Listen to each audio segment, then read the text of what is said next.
السلام عليكم، كنتمنىكم تكونوا كلكم بخير وعلى خير، ومرحبا بكم في شهيوه من شهيوات مطبخ فاتي اش ام.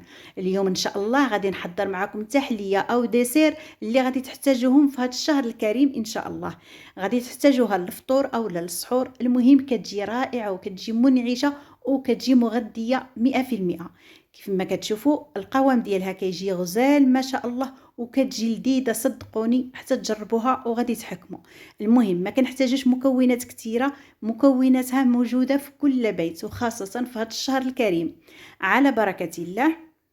في واحد الكاسرونه كيف ما كتشوفوا غادي نديرو تقريبا كاس كبير ديال الحليب، وغادي نزيدو عليه واحد الساشي ديال الفلون ديال درهم عادي، وغادي نزيدو واحد معلقه ونص كبيره ديال النشا اولا مايزينا، ونحركوهم مزيان مزيان حتى ينسجموا العناصر تماما.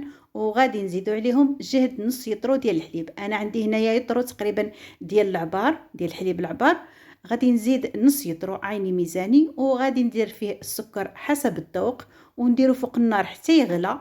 وغادي نعمر الكؤوس ديالي، نحاول ما امكن ندير غير نص ديال الكؤوس ونخليهم على جنب يبردوا.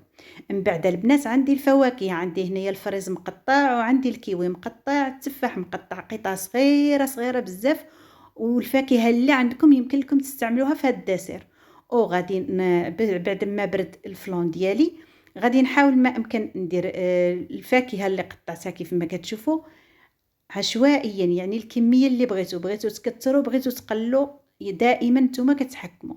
ومن بعد غادي ناخذ واحد الكاسرونه نديروها فيها كاس ديال عصير البرتقال، وواحد معلقه كبيره ديال النشا، ودائما السكر كيبقى حسب الذوق. نديروها فوق نار مهيله وحنا كنحركوا حتى يعني يتقال الخليط.